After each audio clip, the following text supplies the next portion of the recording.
မြစ်စုရောက်နေတဲ့နေရာတော့ပီနန်မှာရှိရဲ George Town ပဲဖြစ်ပါတယ်ရှင်။အခုလိုလည်းပြစ်ဆိုတော့တီးတယောက်မေးရွာလို့အဲ့လိုမျိုးဒီနေရာနာမည်ကြီးသူလည်းဘာလို့နာမည်ကြီးမှမသိဘူးပေါ့နော်။ဒါပေမဲ့ဒီနေရာမှာသူတို့ပုံလေးနဲ့ပတ်သက်တဲ့အိတ်လေးတွေအမှတ်တရလက်ဆောင်ပစ္စည်းတွေအများကြီးရှိရပေါ့နော်။ဒါကတော့သူတို့ရဲ့တကယ် street art တွေထဲမှာအထင်ကြီးရနေရတဲ့တစ်ခုပဲဖြစ်ပါတယ်။ကျောင်းရဲ့ဒီ George Town ဆိုတဲ့နေရာလေးကလည်းဒီကိုရောက်ဆိုလို့ရှိရင်မဖြစ်မနေလာပြီးတော့တပွင့်ရတင်တဲ့နေရာလေးတစ်ခုပဲဖြစ်ပါတယ်ရှင်။နေရာကတော့ပီနန်မှာရှိရနောက်ထပ်အထင်ကြီးနေရာနေရာတစ်ခုဖြစ်တဲ့တန်ဂျတီကိုရောက်နေတာဖြစ်ပါတယ်။ပီနန်ရောက်လာပြီဆိုလို့ရှိရင် George Town ကမဖြစ်မနေလာမှာပေါ့နော်။တကယ် George Town ကိုမရောက်ဘူးဆိုလို့ရှိရင်ပီနန်ရောက်ပြောလို့မရဘူးပေါ့နော်။ဒီမှာဆိုလို့ရှိရင်သူကဒီမှာတပုံလေးတွေ street art လေးတပုံရိုက်မယ်ပြီးရင် coffee လေးတောက်ပြီးတော့ချေးမယ်ပေါ့နော်။ဒီ souvenir လေးကိုဝယ်ချင်လို့ဆိုလို့ရှိရင် short တွေမှာကိုဝယ်ချင်တာလေးကိုလည်းဝယ်လို့ရပါတယ်ရှင်။အားလုံးပဲမြစ်စုနဲ့တူနောက်ထပ်လိုက်ကြည့်ကြပါဦးနော်။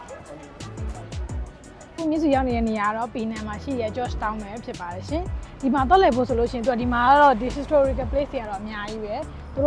တို့တကယ်အထင်ကြီးဓာတ်ပုံရိုက်တဲ့နေရာတွေအများကြီးပဲပေါ့နော်။အဲ့ဒါမြစ်စုကဘာလို့လဲဆိုရင်မြစ်စုကတော့မြစ်စုရဲ့ Google Map မှာသွားပြီးတော့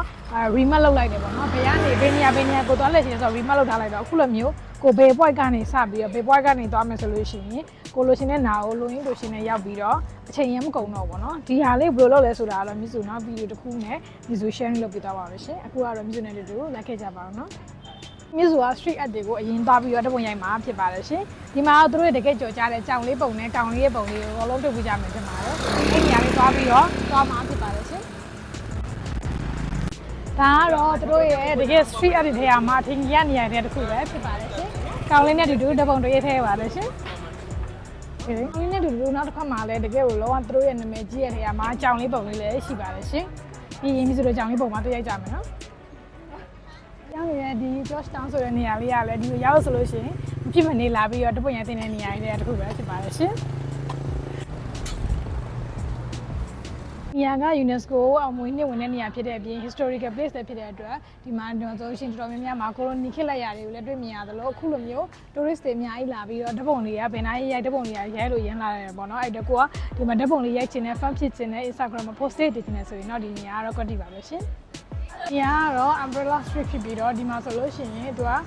သူတို့ဒီမှာ souvenir shop လေးလည်းရှိတယ်ပြီးနောက်ထပ်ဒီမှာနေရာကြီးတာတစ်ခုကတော့တဲနဲ့ဖြော်တဲ့ coffee ပေါ့နော်တဲပူလေးနဲ့ coffee လေးကိုပြောင်းလဲပြီးဖြော်တာပဲဖြစ်ပါလို့ရှင်။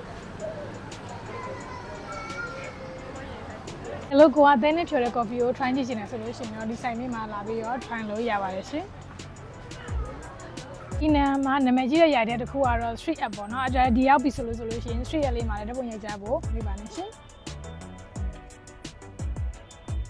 ဆိုလို့ရှိရင်လည်းနာမည်ကြီးရဲ့နေရာတွေတခုရဲ့ဆိုင်ငယ်စီးရဲ့နေရာဖြစ်ပါလိမ့်ရှင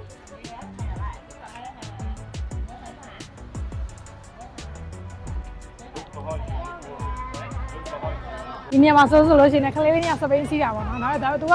ပြည့်စုံလည်းပြည့်စုံတော့တီးတယောက်မေးရွာလို့အဲ့လိုမျိုးဒီနေရာနာမည်ကြီးသူလည်းဘာလို့နာမည်ကြီးမှမသိဘူးပေါ့နော်။ဒါပေမဲ့ဒီနေရာမှာသူတို့ပုံလေးနဲ့ပတ်သက်တဲ့အိတ်လေးတွေအမှတ်တရလက်ဆောင်ပစ္စည်းတွေအများကြီးရှိရပေါ့နော်။ဒီနေရာကတော့တန်းစီရဆုံးနေရာပဲဖြစ်ပါတယ်ရှင်။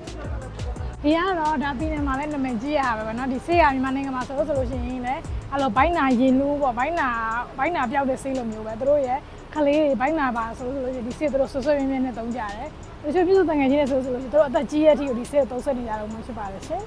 ်နေရာကတော့ပြည်နယ်မှာရှိရင်နောက်ထပ်ထင်ကြနေရတဲ့နေရာတစ်ခုဖြစ်တဲ့တန်ဂျတီကိုရောက်နေတာဖြစ်ပါတယ်ဒီနေရာမှာနှစ်ခုရှိရပါတော့တန်ဂျတီနဲ့ချွတ်ဂျတီနဲ့ချွတ်ဂျတီကတော့ဟိုဘက်ခြမ်းမှာရှိရပါတော့အဲ့လိုပဲအင်းလေးတွေကသူတို့ကပြောင်းလို့တော့မရတော့ဘူးเนาะပြည်ပြင်ဆောက်လို့မရဘူးအဲ့တော့သူကဒီတိုင်းလေးပဲအိမ်ထဲမှာ renovation လုပ်လို့ရတယ်ပြည်ပြင်ဆောက်လို့မရတော့ဘူးเนาะအခုဒီဆိုအဲ့လမ်းလေးကိုခောက်သွားပြရမယ်ရှင်အားလုံးမမြင်နေဘူးတို့လမ်းလေးကိုတိုက်ကြည့်ပေးကြပါအောင်เนาะဒီမှာအခုမြင်နေရတဲ့အတိုင်းပဲကောလောအေးစစ်စစ်နဲ့ဒါအရင်တော့သူတို့ဘယ်လိုလဲဆိုတော့တငါရွာပေါ့နော်တငါရွာမှာတငါတွေပါအဲ့လိုမျိုးရေချောင်းကုန်းတွေအိတ်လို့ရင်းနဲ့ဒီနေရာလေးမှာလူတွေနေထိုင်ပြောင်းရွှေ့ပြီးတော့နေထိုင်ဖြစ်သွားတာပေါ့နော်ဒီနေရာလေးကတငါအရင်တော့တငါရွာလေးပဲဖြစ်ပါတယ်ရှင်ဒီနေရာရဲ့နေရာလေးကတော့ Instagram မှာline ပေါ်မှာဆိုလို့ရှိရင်သူတို့ရဲ့နာမည်ကြီးရဲ့ထင်ကြီးရပေါ့နော်ဓာတ်ပုံရိုက်တဲ့ spot လေးတစ်ခုလည်းဖြစ်တယ်ပုံမှန်တိုင်းဆိုလို့ရှိရင်ကတော့ဒီနားမှာရေပြည့်ပဲပေါ့နော်အခုကရေကျချင်းဖြစ်သွားတော့ရွှေ့မြေတွေကိုမြင်နေရတာဖြစ်ပါတယ်ဟိုမှာတော့မြစ်စုတို့ဖြတ်လာခဲ့တဲ့တရားပေါ့နော်ဒီမှာတရားကိုဟိုဘက်ဒီဘက်သွားဖို့တော့နှစ်စင်းရှိတယ်ဒါကနှစ်စင်းနဲ့နောက်တစ်စင်းတစ်ခုဖြစ်ပါတယ်ရှင်ချွတ်ချက်တွေကတော့ဟိုဘက်ခြမ်းမှာရှိရပါတော့မြစ်စုကတော့ဒီနေ့နည်းနည်းလေးမဆောင်မှုချုပ်နေပြီဆိုတော့အဲ့ဒီပုံစံမျိုးပြတော့ဒီထောက်ကသွားပြီးပြီဆိုတော့လေ